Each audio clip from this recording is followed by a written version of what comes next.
নমস্কার বন্ধুরা, বাংলা সিরিয়াল সমাচারে তোমাদের সবাইকে স্বাগত জানিয়ে কথার আজকের পর্বের রিভিউ আমি শুরু করছি। শুরুতেই কথা তো খুব কান্নাকাটি করছে থানার মধ্যে।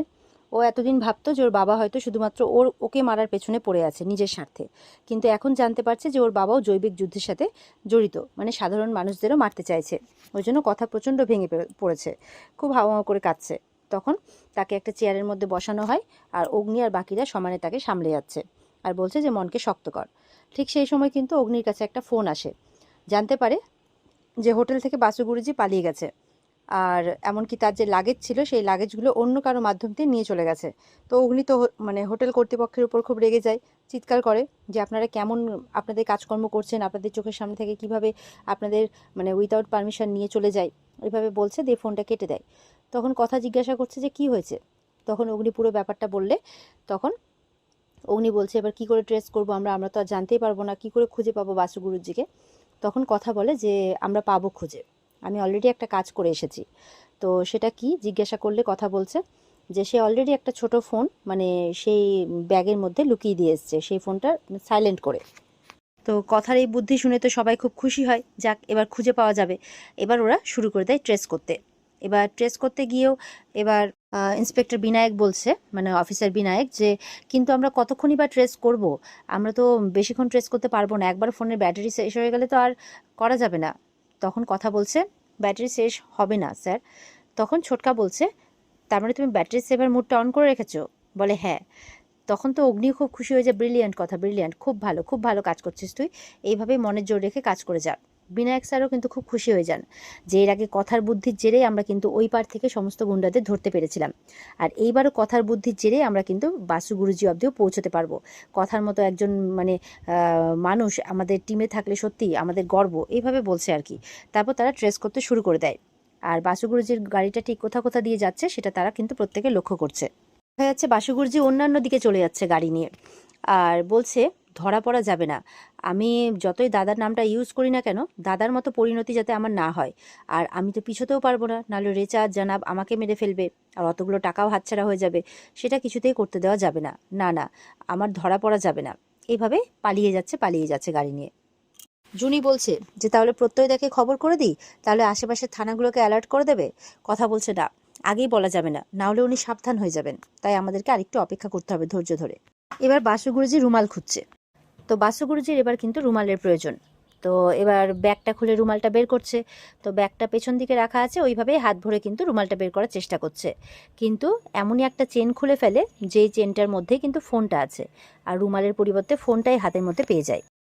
এবার ফোনটা দেখে ভাবছে যে কি ব্যাপার, এই ফোনটা এখানে কোত্থেকে এলো, এটা তো আমার ফোন না, কি ব্যাপার। ফোনটা কোডটা খুলতেও পারছে না। এবার ভাবে ফোনটা সুইচ অফ করে দিই। সুইচ অফ করেই এবার বাসুগুরুজি কিন্তু রেচাকে ফোন করেছে। ফোন করে বলছে এরকম ব্যাপার, আমি ব্যাগে হাত দিতে আমি ব্যাগে একটা ফোন পেলাম। তো বলছে কার ফোন? বলে জানি না তো কার ফোন, এমনি দেখছি ফোনটা অন করা অবস্থায় রাখা আছে। তখন বলছে তুমি ইমিডিয়েট ফোনটা ফেলে দাও। নিশ্চয়ই কথা ওটা রেখেছে, আমাদের ঘরে এসেছিল না লাগেজ সার্চ করতে, নিশ্চয়ই ও বুদ্ধি করে রেখে গেছে, আর ওটার মাধ্যম দিয়ে ট্র্যাক করছে আমাদেরকে। ফোনটা ইমিডিয়েট ফেলে দাও। কিন্তু মানে রেচার কাকায়ের এতটাই লোভ, বলছে যে শুনেছি কথার বরের তো অনেক টাকা, তো ফোনটার মাধ্যম দিয়ে কোনো ব্যাঙ্ক অ্যাকাউন্ট হ্যাক করলে হতো না, মানে যদি একটু দেখতাম। বলে তোমার লোভ যায় না, না এত কিছুর পরে তোমার লোভ যায় না, চুপচাপ বলছি ফোনটা ফেলে দাও। তারপরেও বলছে সিম কার্ডটা ফেলে দিলেই তো হতো। বলছে বললাম তো ফোনটা ফেলে দাও। তো রেচার বারবার বলাতে কিন্তু মানে ওর কাকাই ফোনটা ফেলে দেয়। ওদিকে কথারা কিন্তু মানে লাস্ট লোকেশন দিঘিপুরটাই দেখাচ্ছে, কারণ দিঘিপুরেই আছে ওর কাকাই, আর ওখানেই কিন্তু ফোনটা ফেলে দিয়েছে। তো তারপর থেকে আর কিন্তু কোনো লোকেশন ট্র্যাক করতে পারছে না। তো বলছে কী ব্যাপার হলো। তখন ওরা আইডিয়া করছে, মানে কথা বিশেষ করে, যে নিশ্চয়ই বুঝতে পেরে গেছে যে ফোনটা আছে, তারপরে ওই লোকেশনে ফোনটা মানে সুইচ অফ করে দিয়েছে, সেই জন্য আমরা আর পাচ্ছি না। তো বলছে হতে পারে। বলছে কিন্তু ওখানে কিন্তু বাবা ত্রিলোকেশ্বরের মন্দির আছে, সেখানে কিন্তু ত্রিশূল দর্শনে অনেক দর্শনার্থীর ভিড় হয়, আর জায়গাটাও অনেকটা বড়। সেখানে কিন্তু মানে অত বড় একটা লোকেশনে ওই মানুষটাকে খুঁজে বের করাটা কিন্তু কঠিন হবে। কথা বলছে তবুও কিন্তু আমাদেরকে একটা রিস্ক নিতে হবে, মনে হচ্ছে আমাদের সবাইকে একটু রিস্ক নিয়ে ওই দিঘিপুর যেতেই হবে, এমনটা বলছে। পূর্বা বলছে বিনায়ক স্যার কিন্তু একদম ঠিক কথা বলছে, ওখানে কিন্তু প্রচুর জনসমাগম হয়, তার মাঝে খুঁজে বের করা। কথা বলছে তাহলে তো উনি ডেফিনেটলি ওখানেই মানে লুকোবেন আর কি, কারণ এত জনসমাগমের মাঝে ওনার গা ঢাকা দেওয়াটা খুব সহজ হবে। অগ্নি বলছে এমনিতেও তো উনি গুরুজি, তাই ওনার পক্ষে গা ঢাকা দেওয়াটা কিন্তু একটু সহজ হবে। তখন কথা বলছে একদমই তাই, তাহলে আমরা কালকে সকালেই দিঘিপুর রওনা দিই, তাই বলছে।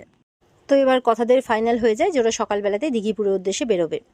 এবার কথা বলছে, নিজে নিজেই বলছে আর কি, যে বাবাকে খুঁজতে তো আমি কোনোদিনও যাইনি, কিন্তু কথাকলি গুহ মানে বাসু গুরুজিকে খুঁজে ঠিক বের করবে, তাই বলছে।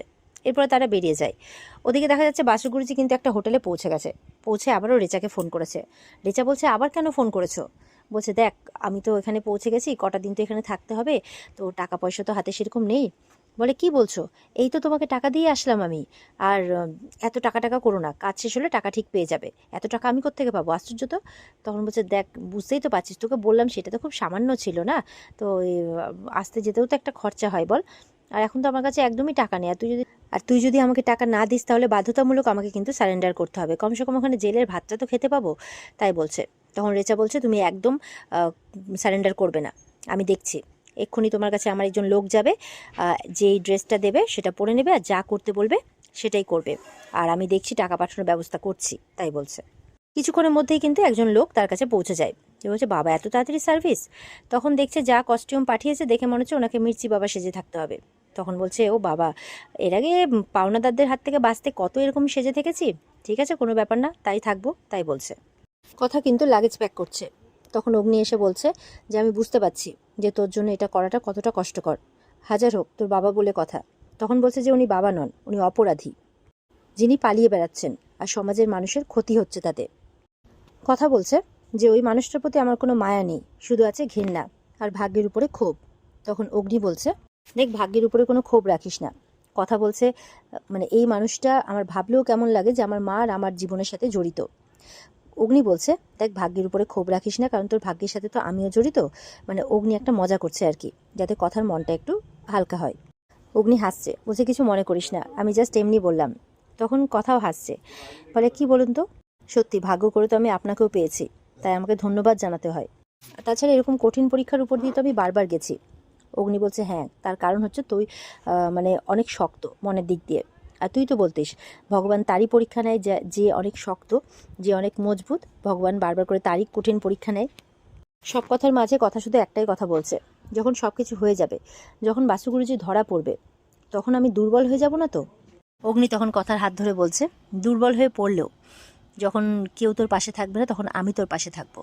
কথা বলছে, আপনি আছেন বলেই তো আমি এতটা শক্তি পাই পাচক মশাই, এই বলে তার পাচক মশাইকে জড়িয়ে ধরে। আর এখানেই কিন্তু আজকের পর্ব শেষ হয়ে যায়। তো বন্ধুরা, এই ছিল আজকের পর্বের রিভিউ। ভালো লেগে থাকলে পর্বকে কিন্তু লাইক কমেন্ট করে জানাতে ভুলবে না, আর আমাদের সাথে জুড়তে চ্যানেলকে সাবস্ক্রাইব করতেও ভুলবে না। এই পর্বের বিস্তারিত দেখতে অবশ্যই স্টার জলসার পর্দায় চোখ রাখবে। তাহলে দেখা হচ্ছে তোমাদের সাথে আগামীকালকে। ততক্ষণ সবাই ভালো থাকবে। টাটা।